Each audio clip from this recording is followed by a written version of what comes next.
अस्सलाम वालेकुम। जैसा कि आप लोग जानते हैं, मेरा नाम मोहम्मद हसनैन मलिक है। Licence holder income tax practitioner हूँ। Rawalpindi Islamabad tax bar association का लाइफ टाइम मेंबर हूँ। इस्लामाबाद चैम्बर ऑफ कॉमर्स का मेंबर होने के साथ साथ टैक्सको 5 सॉल्यूशंस का चीफ एग्जीक्यूटिव हूँ। इससे कबल मैंने पार्टनरशिप एक्ट 1932 के तहत नई फर्म की रजिस्ट्रेशन और अमेंडमेंट की बाबत लीगल प्रोविजंस के ऊपर एक कम्प्रिहेंसिव लेक्चर बना रखा है, जिसका लिंक इसी वीडियो के डिस्क्रिप्शन में आपको मिल जाएगा। आज के इस लेक्चर में हम खास तौर पर रजिस्टर्ड पार्टनरशिप फर्म के टैक्सेशन प्रिंसिपल्स और रूल्स के ऊपर बात करेंगे। हम देखेंगे कि एक फर्म पर टैक्स कैसे लागू होता है और उसके ऊपर रूल्स के अकॉर्डिंग कौन सी टैक्स कंप्लायंसेस होती हैं।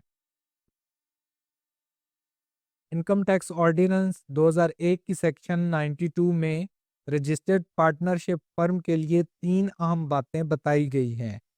सबसे पहले सिंगल स्टेज टैक्सेशन की बात की गई है, जिसके मुताबिक फर्म को एक अलग कानूनी हैसियत हासिल है जो अपनी टैक्सेबल इनकम पर खुद टैक्स अदा करती है। इसके अलावा पार्टनर्स को मिलने वाला प्रॉफिट एग्जेम्प्टेड होता है, क्योंकि फर्म टैक्स अदा कर चुकी होती है।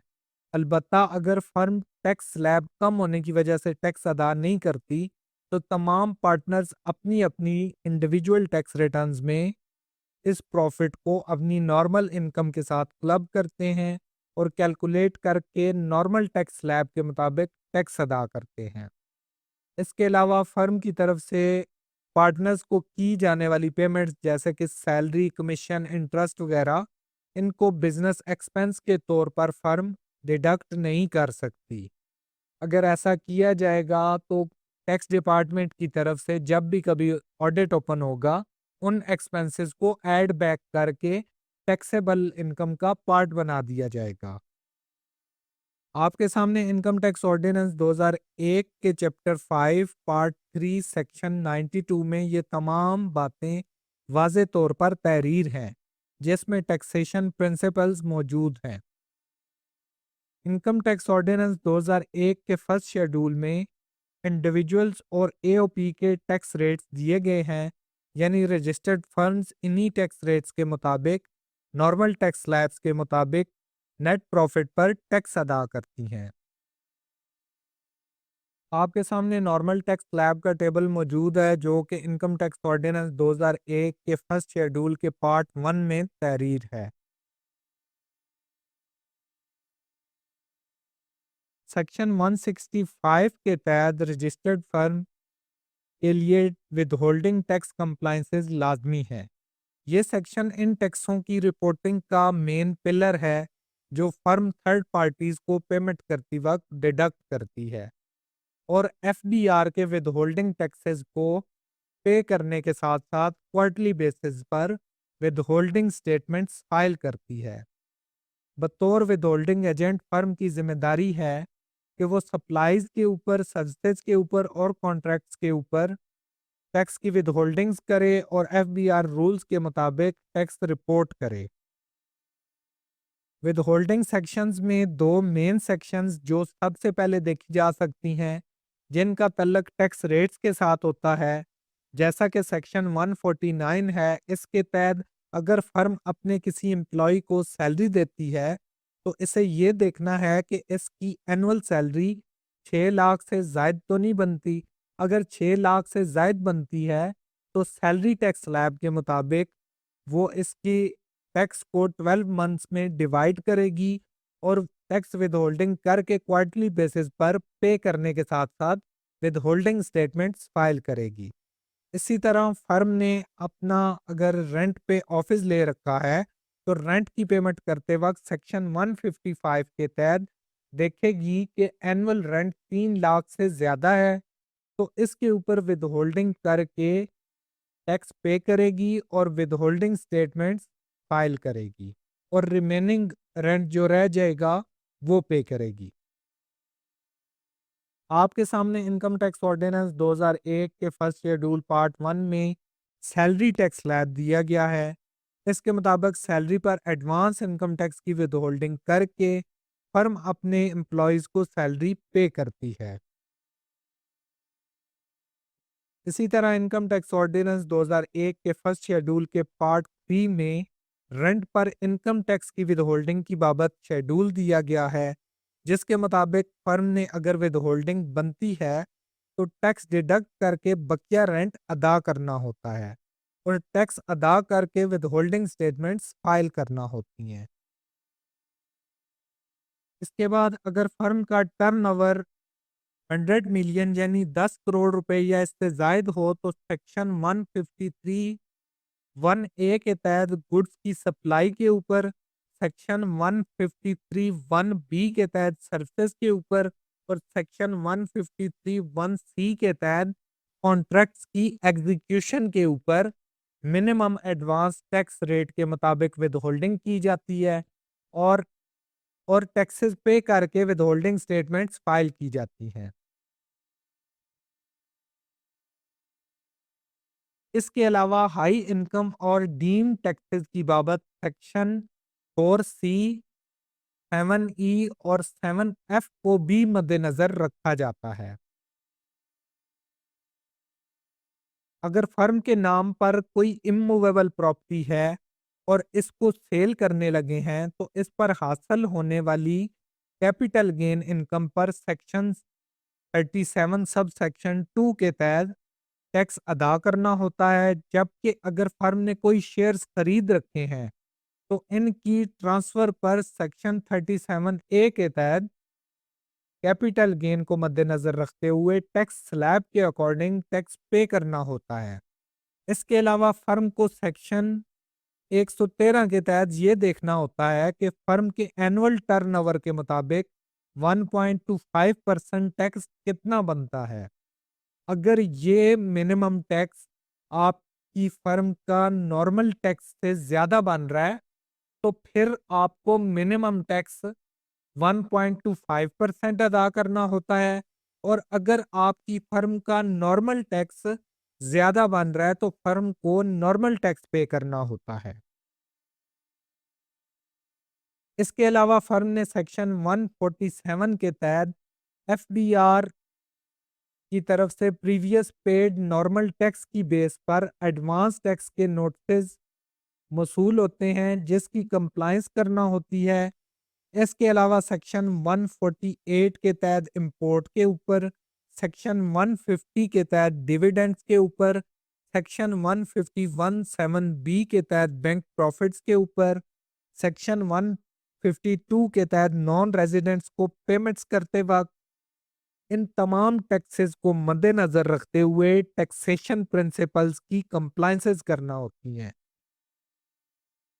इसके अलावा दीगर मजीद बिजनेस और विदहोल्डिंग सेक्शंस जिनको मद्देनजर रखना होता है उसमें section 154 export of goods, section 154 A export of IT और IT enable services, section 156 prices, section 156 A petroleum products, section 231 A B cash की विड्रॉवल के ऊपर, सेक्शन 231 बी व्हीकल की ट्रांसफर के ऊपर, सेक्शन 233 कमीशन के ऊपर, सेक्शन 234 ट्रांसपोर्ट के ऊपर,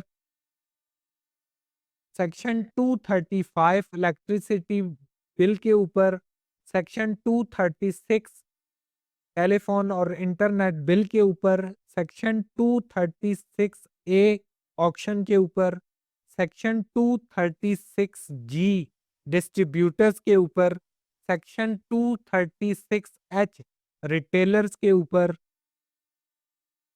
सेक्शन 236 सी फर्म की प्रॉपर्टी को सेल करते वक्त, section 236 C A foreign aids के ऊपर, सेक्शन 236 सी बी फंक्शंस के ऊपर, सेक्शन 236 के फर्म के लिए प्रॉपर्टी को परचेज करते वक्त, सेक्शन 236 वाई रेमिटिंग अमाउंट्स के ऊपर।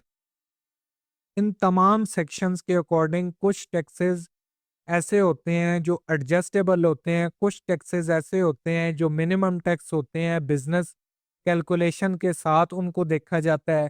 कुछ टैक्सेस फाइनल टैक्स रिजीम में आते हैं, यानी कि फाइनल होते हैं, उन पे फर्दर कोई टैक्स नहीं देना होता। तो आपके सामने 3 किस्म की टैक्स रिजीम्स हैं। एक एनटीआर है, यानी कि normal tax regime. Normal tax regime उसको कहा जाता है कि जब एक फर्म अपना प्रॉफिट एंड लॉस अकाउंट बनाती है, सारे एक्सपेंसेस मीट करने के बाद at the end taxable income के ऊपर, यानी कि नेट प्रॉफिट के ऊपर अपना नॉर्मल टैक्स अदा करती है, उसको एनटीआर बोला जाता है। मिनिमम टैक्स रिजीम, इसमें कुछ ऐसे टैक्सेस होते हैं जो बिजनेस ट्रांजैक्शंस के ऊपर डिडक्ट किए गए होते हैं, जैसा कि सेक्शन 153 है। और इसके अलावा मजीद भी बिजनेस ट्रांजैक्शंस के ऊपर टैक्सेस डिडक्ट होते हैं। तो ऐसे टैक्सेस को मिनिमम टैक्स रिजीम कहा जाता है, यानी ना इसको एडजस्टेबल टैक्सेस में डाला जाता है और ना ये फाइनल टैक्स रिजीम में आते हैं। तो इसको बिजनेस की ट्रांजैक्शन के साथ, कैलकुलेशन के साथ देखते हुए इस टैक्स को ट्रीट किया जाता है। इसके साथ एंड पे एक फाइनल टैक्स रिजीम है। फाइनल टैक्स रिजीम जिस तरह आई export of IT enable services के ऊपर फाइनल टैक्स रिजीम है। इसके अलावा पेट्रोलियम प्रोडक्ट्स के ऊपर फाइनल टैक्स रिजीम है। इसके अलावा मजीद भी कुछ सेक्शंस हैं जिनके ऊपर फाइनल टैक्स रिजीम एप्लीकेबल होती है। फाइनल टैक्स रिजीम का मतलब ये है कि जब फर्म ने उन स्पेसिफिक सेक्शंस के अकॉर्डिंग कोई भी अमाउंट अर्न की, तो उस अमाउंट को सेपरेट ब्लॉक ऑफ इनकम के तौर पे कंसिडर करते हुए उसकी टैक्सेशन, उसकी कंप्लाइंसेस सेपरेट करनी है। जबकि नॉर्मल टैक्स रिजीम के अकॉर्डिंग नॉर्मल टैक्स पे होता है। लिहाजा फाइनल टैक्सेस को, फाइनल टैक्स की सेक्शंस को नॉर्मल टैक्स में क्लब नहीं किया जाता, उसमें उसको मिला के शामिल नहीं किया जाता। वो एक separate block of income consider होती है। तो उम्मीद करता हूं कि आपको टैक्स रिजीम्स का भी पता चल गया होगा। जैसा कि आपके सामने फाइनल टैक्स रिजीम के ऊपर थोड़ी वजाहत की गई है कि सेक्शन 154 ए, सेक्शन 156 ए और डिविडेंड्स के ऊपर ये फाइनल टैक्स रिजीम है, इनका टैक्स सेपरेट कैलकुलेट होता है। और आप यूं समझ लें कि ये full discharge of tax liability है, इसको नॉर्मल टैक्सेबल इनकम का पार्ट नहीं बनाया जाता। आपके सामने रजिस्टर्ड फर्म के बेनिफिट्स हैं। सबसे पहले ये कि कंपनीज की तरह हर साल इस फर्म को ऑडिट करवाना ज़रूरी नहीं होता, जबकि एससीसीपी की कंपनीज जो होती हैं उनको चार्टर्ड अकाउंटेंट से या ऑडिटिंग फर्म से हर साल अपना ऑडिट करवा के एससीसीपी में भी जमा करवाना होता है और एफबीआर में भी जमा कराना होता है। ताहम रजिस्टर्ड फर्म्स जो होती हैं उनके ऊपर देखा ये जाता है कि जब टैक्स डिपार्टमेंट डिमांड करे तभी उसके ऑडिट के मामलात को देखा जाता है। इसके अलावा सेक्शन 92 के अकॉर्डिंग, जैसा कि मैं पहले भी बता चुका हूं, कि फर्म अपना टैक्स अदा करती है और जब टैक्स अदा कर दिया है तो उसका प्रॉफिट जब पार्टनर्स में डिस्ट्रीब्यूट होता है तो 100% वो टैक्स फ्री होता है, यानी कि वो कंपनीज की तरह डिविडेंड टैक्स के तौर पे दोबारा से टैक्स उस पे पार्टनर्स को नहीं देना पड़ता। यानी आप ये कह सकते हैं कि एससीसीपी कंपनीज के मुकाबले में जो रजिस्ट्रार ऑफ फंड्स के पास फर्म रजिस्टर होती है उसकी टैक्स कंप्लायंसेस कम होती हैं। उम्मीद करता हूं कि मेरा आज का लेक्चर भी आप लोगों को पसंद आया होगा। मेरे मज़ीद इंफॉर्मेटिव वीडियोस को देखने के लिए इस यूट्यूब चैनल को सब्सक्राइब करें, बेल के बटन को प्रेस करें ताकि आइंदा आने वाली हर नई वीडियो आपको बर वक्त मिलती रहे।